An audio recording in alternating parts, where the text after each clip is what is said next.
উপাধ্যক্ষক যেনেকে আক্ৰমণ কৰিছে কি ক'ব আপুনি এজন বিজেপি লিডাৰ হিচাপত গৰিহণা দিছো মই গৰিহণা দিছো নুৰুলুদা ডাঙৰীয়া এইটো বেয়া কাম কৰিছে আৰু এইটো আইন এটাৰ ব্যৱস্থা কৰিব লাগে মই গৰিহণা দিছো বিৰোধীয়ে একচুৱেলি মানে সদনত ৰাইজৰ মাত নামাতি মানে তেখেতসকলক হুলস্থুলীয়া পৰিৱেশ কৰে বিৰোধীসকল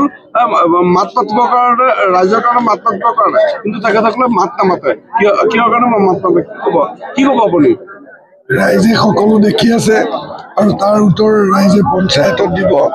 ৰাইজে তাৰ উত্তৰ ২৬ৰ ইলেকশ্যনত দিব আৰু তেওঁলোকক বহুখিনি মানুহকে অহা বিধানসভাত আপোনালোকে দেখিবলৈ নাপাব আৰু ঠিক আছে মাইনৰিটি অঞ্চলত মাইনৰিটি ৰাইজে বিজেপিক